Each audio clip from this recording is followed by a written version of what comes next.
Hola, hola, hola, hola, ¿cómo estáis? Vamos a empezar hoy con fondo distinto, es un armario, hemos tenido que reordenar el cuarto y de alguna manera cambiar un poco las dinámicas. Pero bueno, el siguiente que os mande ya será con el fondo habitual de la colección de películas, con lo cual ya tendrán sentido todos estos vídeos porque ya habrá una filmoteca detrás con la que poder no solamente presumir, no, sino también ordenarlos un poco la idea de lo que estamos haciendo este año. Pero bueno, volviendo al tema, hoy como... Bueno, hoy es sábado cuando vais a ver este vídeo, espero que todos.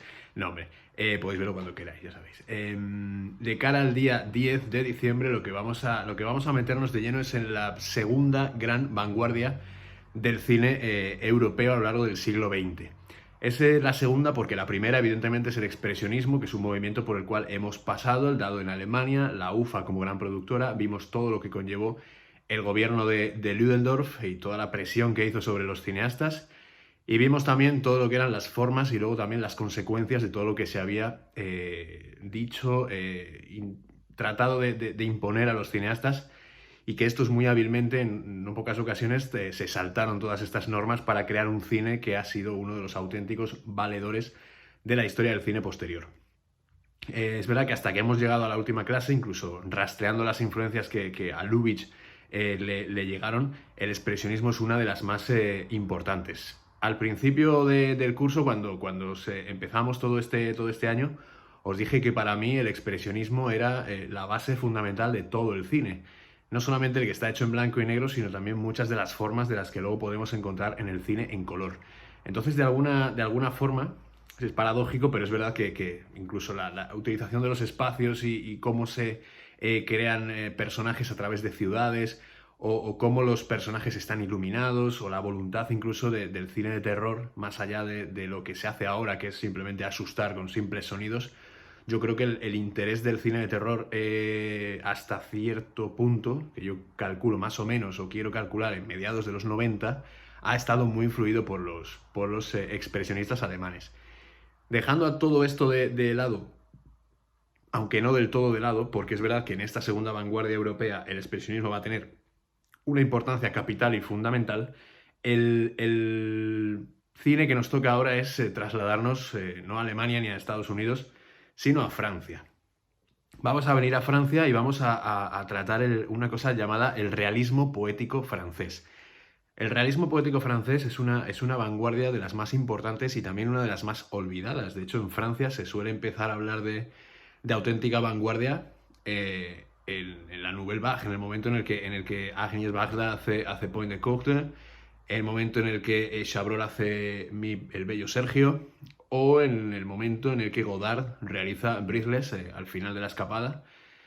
Y de alguna manera nos olvidamos o dejamos atrás esta grandísima vanguardia que de alguna manera fue una de las primeras que establecieron nuevas formas de contar historias y en oposición a muchas de las cosas que estaban establecidas en la cultura literaria, filosófica a principios del siglo XX. Es la corriente que va a dominar el cine francés entre los años 40, o sea, entre los años 30 y los años 40. Son años muy complejos porque son los años, evidentemente, Hitler llega al poder en el 33 y la Segunda Guerra Mundial se acaba en 1945, con lo cual el realismo poético francés va a abarcar todo lo que es esta época. Entonces, este realismo poético francés está muy influido por varias cuestiones que vamos a tratar ahora. En primer lugar, el naturalismo. Es fundamental toda la corriente de literaria que estableció un autor muy importante como es Émile Zola. Y luego desde Rusia, todo lo que trasladó o supo trasladar en su literatura a alguien como Lev Tolstoy. Y también incluye el naturalismo algunas digamos, de los preceptos, de los principios a los que llegó Mendel cuando estudió las leyes cuando hizo, escribió, redactó y expuso las leyes de la herencia. Todo esto, evidentemente, con el tema de los guisantes y todo, si os acordáis de toda esta historia, habrá alguien aquí en este grupo que no sepa explicar mejor todo el tema de Mendel, pero bueno, básicamente yo me acuerdo por el tema de los guisantitos y porque en Sevilla, de camino a la facultad, teníamos una calle que se llamaba Gregor Mendel. Entonces, bueno, es cosas de las que uno se acuerda. Entonces, digamos que el principal rasgo definitorio de todo este movimiento será que el ser humano y su existencia dependen de fuerzas naturales que la humanidad es incapaz de controlar. Son fuerzas que están por encima del ser humano y que evidentemente son de corte natural, pero que el ser humano es incapaz de controlar en su capacidad de razonar y en su capacidad también de anteponerse a determinados hechos, en su toma de decisiones y en su capacidad de raciocinio. Al fin y al cabo, el que lo tenga, que eso es otra cosa que también hay que estudiar.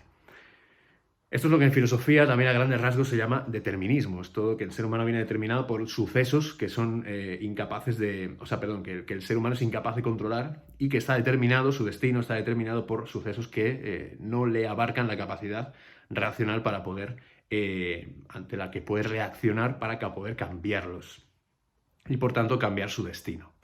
Y esto va a ser muy importante, el determinismo va a ser muy importante en el realismo poético francés, en el cine, porque sobre esta base se va a construir esta vanguardia tan importante. En esta época la literatura pasa a ser un documento social, no es simplemente un instrumento burgués romántico para expresar el amor imposible por no sé quién, tampoco va a ser un instrumento elevado, ni complejo, ni...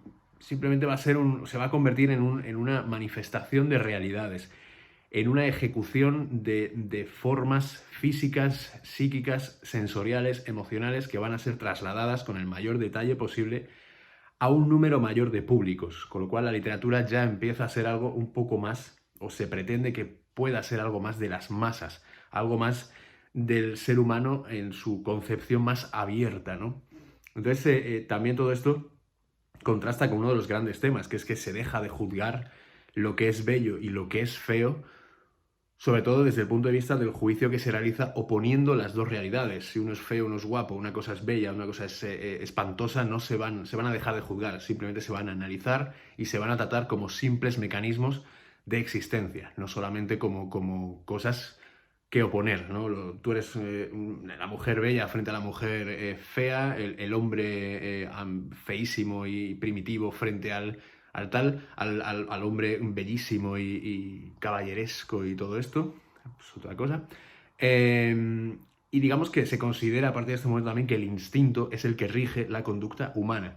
Ya que depende el ser humano de cosas que no puede cambiar, pues evidentemente será el instinto el que lo haga moverse a través de diferentes puntos de vista con los cuales no sortear el destino que le tiene algo preparado, sino intentar ver por dónde puede intentar que todo ese determinismo le afecte menos de lo que en principio debería afectarle, aunque el determinismo y el destino, mejor dicho, está estructurado en diversos grados. Bueno, llevo 7 minutos, seguramente me haya ido a las clases de filosofía, pero bueno, me he intentado acercar de alguna manera, esto es como el toque Lubitsch, que fueron 10 minutos o 15 minutos hablando de algo que realmente ni el propio director sabía lo que era, pero bueno, aquí por lo menos hay algo un poco más estructurado.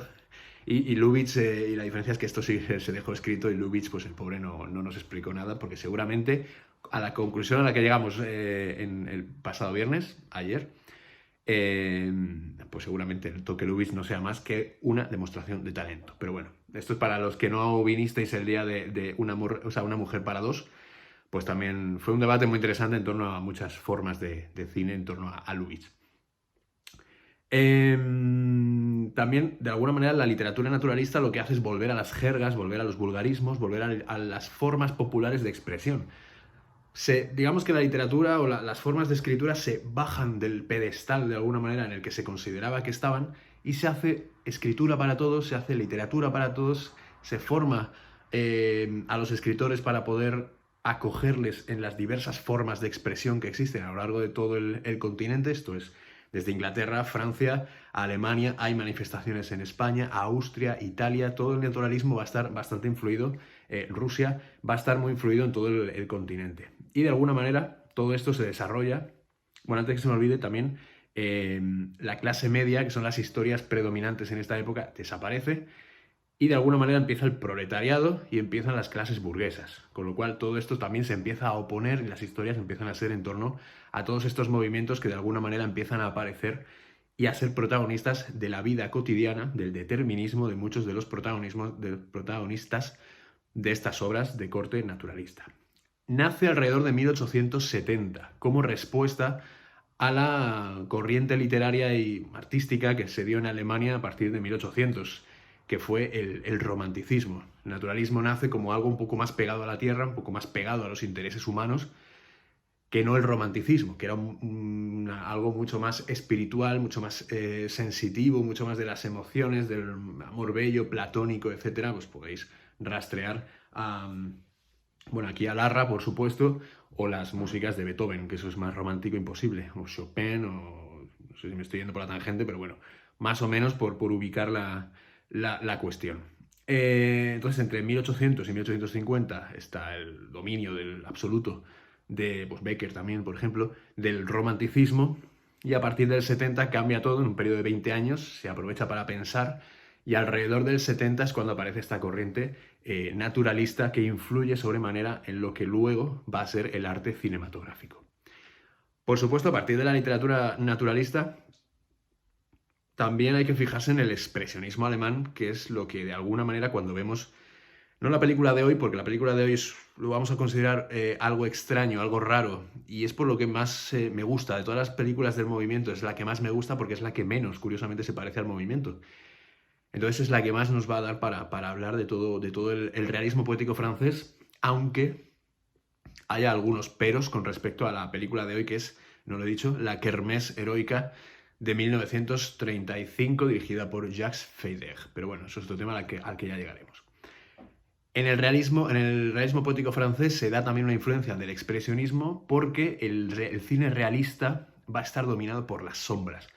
Va a estar dominado por los claroscuros pronunciados, expresamente pronunciados, y de alguna manera las caracterizaciones de los personajes, que van a ser extremadamente abigarrados también, no tan notoriamente expresados según el maquillaje, o pues acordaos, por ejemplo, que la mayor manifestación de expresionismo es el gabinete del Dr. Caligari. Acordaos del personaje de Conrad Veidt, de cómo estaba maquillado y de la exageración, digamos, adecuada a su personaje, también porque es el cine mudo, aquí ya estamos en el sonoro, no hace falta exagerar rasgos de nadie para poder contar una historia, sino que ya con el uso de la palabra ya podemos expresar emociones, sentimientos y complementarlo todos los gestos de los que sea capaz de llegar el actor.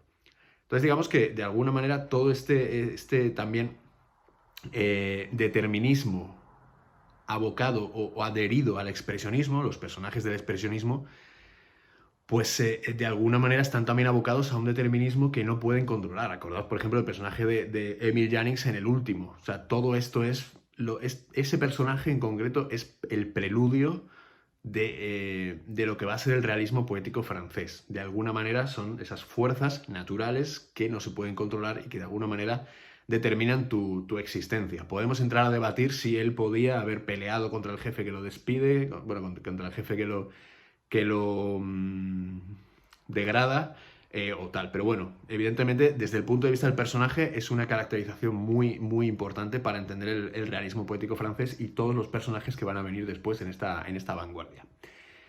Esta corriente, que ya os digo, se da desde el 30 hasta el 45 aproximadamente, va a estar dirigida por directores como Jacques Becker, que es el director, por ejemplo, de Casque d'Or, es una película que aquí se llamó, no me acuerdo, Jean Vigo, que murió con 25 años, si no recuerdo mal, habiendo hecho dos películas que son fundamentales, que son La Talante y Cero en Conducta, que hoy son fundamentales para entender no solamente este movimiento, sino todo el cine francés posterior, con lo cual están en Filmin, si queréis verlas, La Talante y Cero en Conducta. Por lo menos La Talante está. René Clair, Jean Renoir, del cual pues hemos visto Vudú salvado de las aguas, y tenéis también a disposición un montón de películas de Renoir. De hecho, este año aparecerá Renoir, pero en su etapa posterior, y esto es el Antonio del futuro, que me ha dicho que no os diga nada, y de alguna manera La regla del juego y vaya, ¿cómo estoy ya hoy? La regla del juego y La gran ilusión, ¿vale? Ahora entraremos en La gran ilusión. Marcel Carné, que con Los niños del paraíso hace una de las grandes películas es larguísima, pero es una película muy bella y sobre todo una de las grandes influencias de un personaje, de un director como Louis Malle, del cual sí que hemos investigado algunas películas, y sobre todo todas las que hizo a partir de Un soplo del corazón, La Convulsión, todo lo que es Adiós muchachos, todas estas películas son marca de Marcel Carné, pero de manera evidente. Jacques Feydeler, que es el del que nos toca hoy, y Julien Duvivier, que digamos que es el otro de los grandes, que este sí que fue más por el tema del cine policíaco. Empezó a sentar bases en lo que al policíaco se refiere. Guionistas como Charles Spaak, un belga que también trabajó en Francia como Feydeler, de alguna manera fueron los grandes escritores, Spaak y Prévert, Jacques Prévert.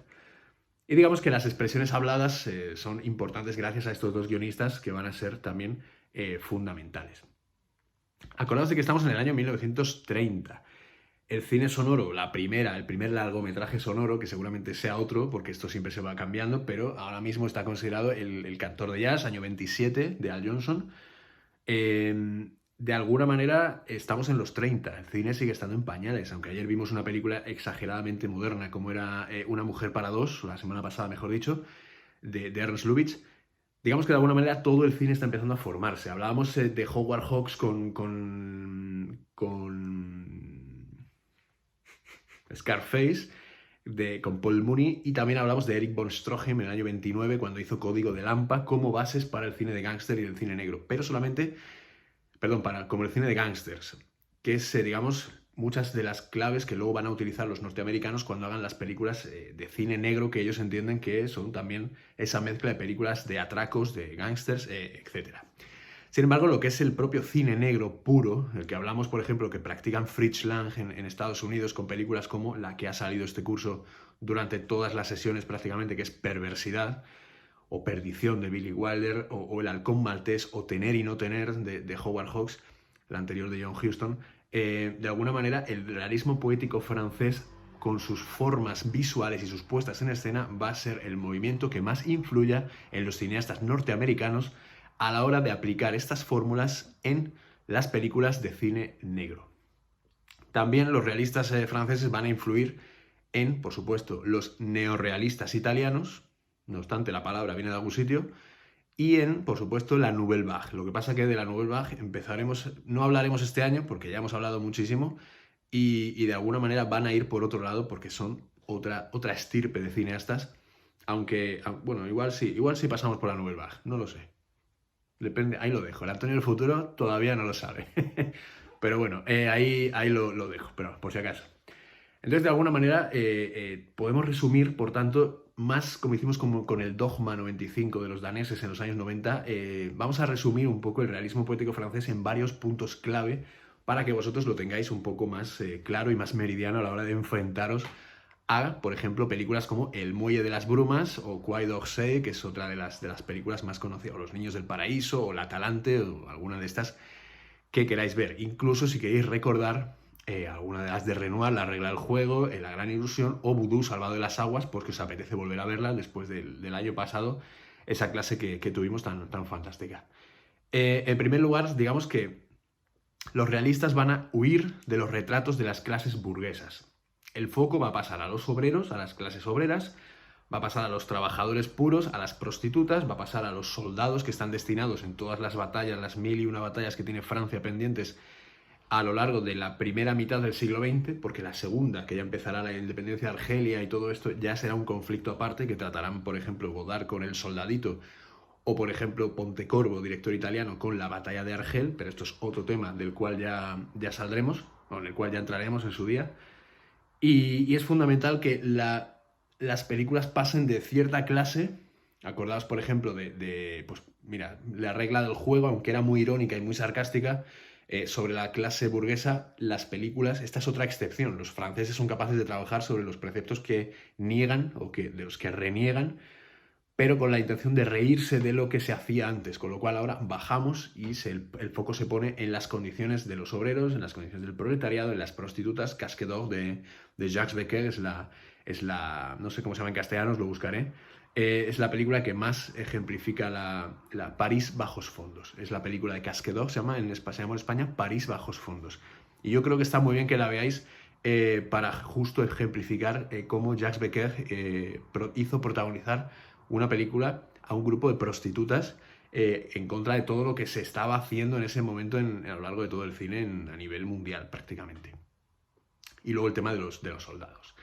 En segundo lugar, el realismo o los realistas lo que hacen de alguna manera es ambientar las películas en las ciudades o en entornos lo más urbanos posibles. Se hará de alguna manera especial hincapié en esa idea de que la ciudad va cambiando, se va transformando, va devorando a unos y a otros, y de alguna manera son centros de concentración poblacional que empiezan a cambiar. Aquí, por ejemplo, hay una película que se trata siempre como neorrealista, pero de alguna manera también tiene mucha influencia del realismo poético francés, que es Surcos, de José Antonio Nieves Conde. Es una película que esconde detrás de de su forma neorrealista, por la época, esconde mucho del cine o sea, del cine realista francés, con lo cual es muy importante también que la veamos desde esta perspectiva.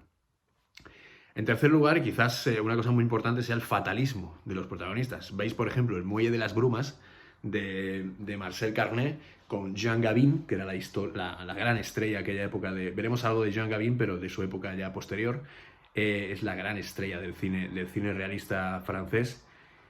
Y digamos que los personajes son fatales. No en el sentido femme fatal, porque esto será otra cosa, sino que son fatales desde el propio yo, desde el que diría Nietzsche, ¿no? Desde la propia sensación de que su destino está marcado y que van a ser víctimas de las consecuencias de sus actos que previamente ya están determinados.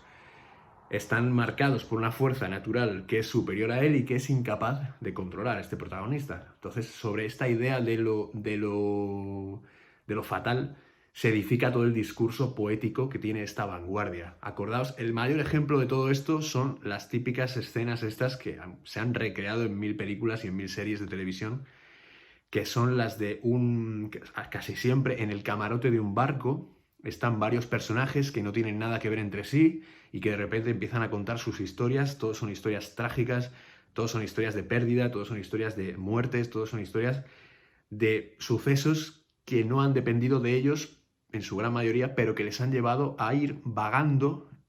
Bueno, la alegoría del barco, además un barco casi siempre entre neblina, casi siempre a oscuras. El blanco y negro ayuda mucho a esto. Y es esa sensación que siempre hay una mujer que está como abandonada por la gente que la quería, que la amaba en tiempos pasados. Casi siempre hay alguien que se ha dedicado a algo militar, casi siempre hay alguien que es un trabajador de algún puerto o de algo, un estibador, un trabajador de una mina, un trabajo muy, muy físico. Luego casi siempre hay alguien de alguna instancia superior del estamento militar o del estamento político. Y es esta escena que es redundante y que seguramente ya tendréis en la cabeza de este camarote del barco, todos fumando mientras se cuentan sus movidas. Entonces, es esta la idea de la fatalidad del ser humano en el realismo poético francés. Y es una escena maravillosa, sobre todo para imaginarlo. Es una idea para el corto que vais a hacer este año, porque no se me ha olvidado la idea.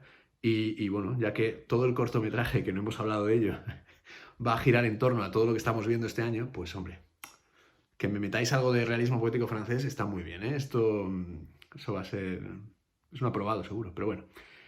Entonces, digamos que el realismo poético francés será la primera gran vanguardia que afectará o que tendrá como contexto el paso del mudo al sonoro. Va a ser la primera gran vanguardia que de alguna manera ejemplifique todo lo que fue este cambio técnico tan importante para la historia del cine. La exigencia en los diálogos, por tanto, va a ser máxima. Los guionistas van a trabajar a todo tren porque hay que contarles a los franceses, en primera instancia, porque son los primeros que van a ver, historias de verdad, historias humanas, no trivialidades, ni películas románticas, ni comedias de amor, ni gente que se cae pisando una manguera, ni nada de esto. La idea, por tanto, la trama, que a mí sabéis que la trama no es importante siempre la puesta en escena, aquí en este caso la trama va a ser importantísima y va a yuxtaponerse con la puesta en escena. Entonces la idea es el centro de atención, no los personajes. Los personajes nos van a dar igual. Lo importante es el destino, las ideas, lo que ellos sean capaces de plantear a través de toda la película. Por último, la fotografía. La fotografía será claves, heredada del expresionismo. Nos vamos a mover en ambientes donde los personajes tienen que tener una pátina neblinosa. Van a estar rodeados de una niebla que les va a impedir, también como de alguna manera, alegoría del principio básico del realismo poético francés, que es el hecho de que los personajes no van a tener un destino claro por su parte, sino que todo está influido por algo que no pueden controlar, con lo cual la niebla, que es ese elemento natural incontrolable, va a ser clave para ser el mayor ejemplo metafórico, alegórico, de lo que es esa imposibilidad del personaje por moverse en algo que no controla.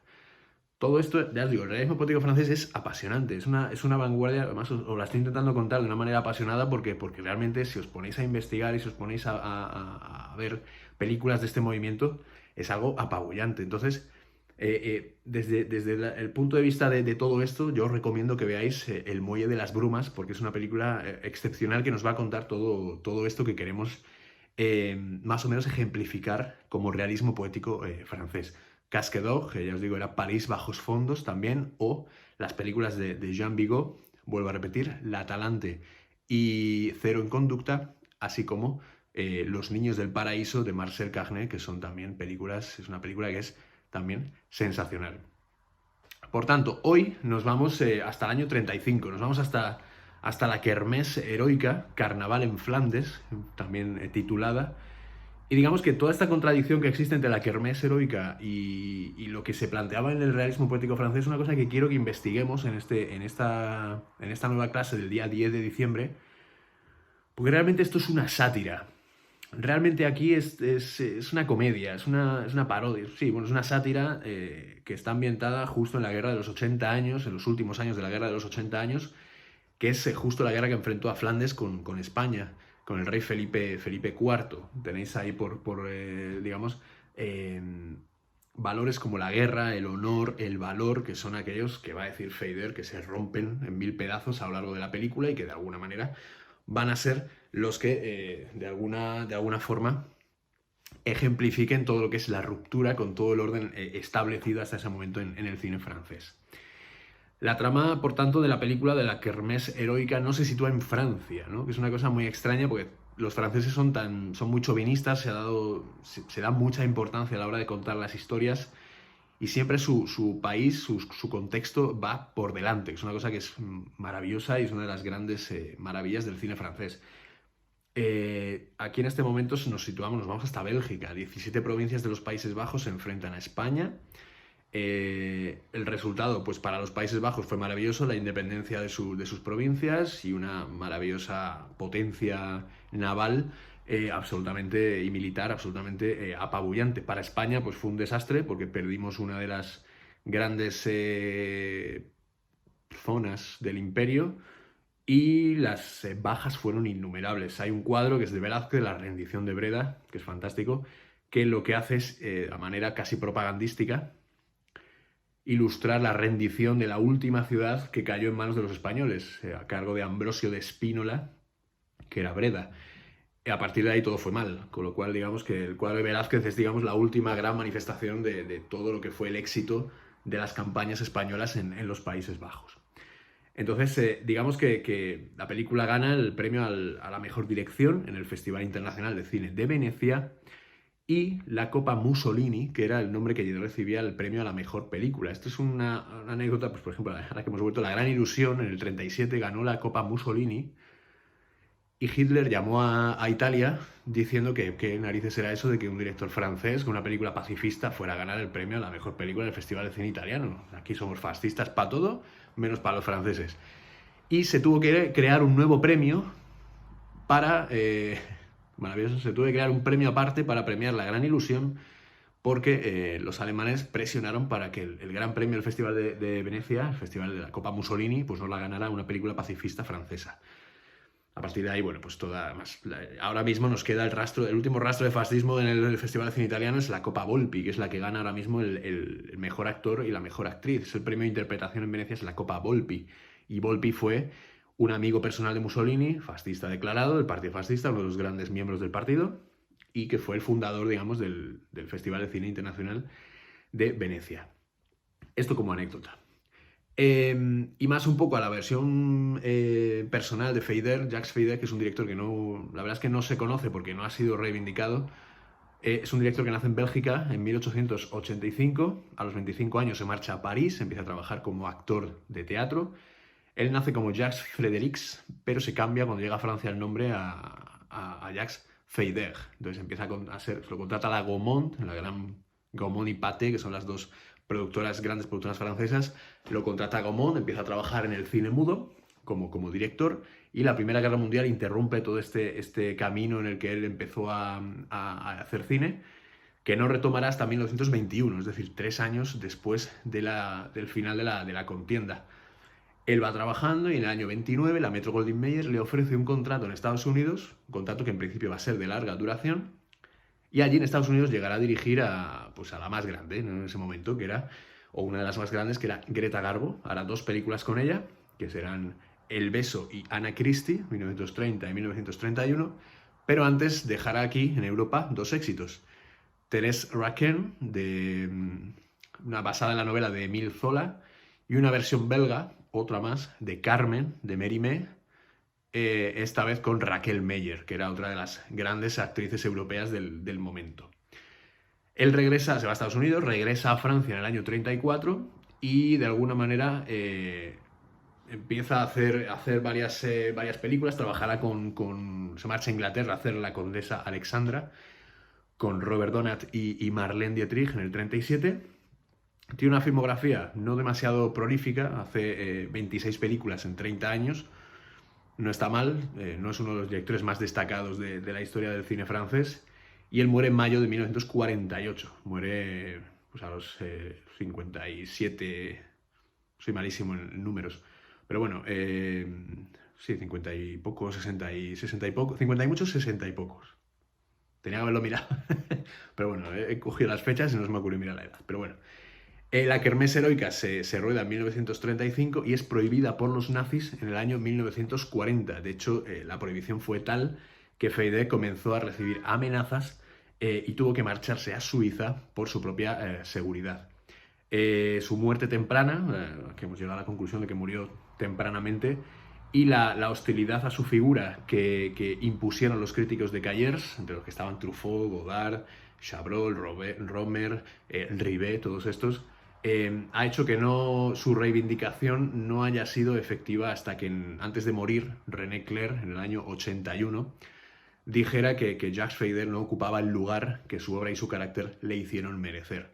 Por tanto, hoy, de cara al día 10 de diciembre, da igual el día en que estéis viendo este vídeo, acordaos de que existió este director muy por debajo injustamente de todos aquellos que fueron compañeros suyos de vanguardia, y que hoy vamos a recordarle como se merece, un director, un autor y una persona que realmente, a pesar de que los de Cayers le acusaran de no ser francés, de que hacía un cine completamente distinto a lo que se pretendía en esta época, fue capaz de imponerse y fue capaz de crear obras como la que vamos a ver hoy, La Kermés Heroica. Espero que os guste, espero que busquéis rastros y rasgos de realismo poético francés, y nos vemos el día 10. Así que cuidaos mucho, pasad buen puente y nos vemos a la vuelta.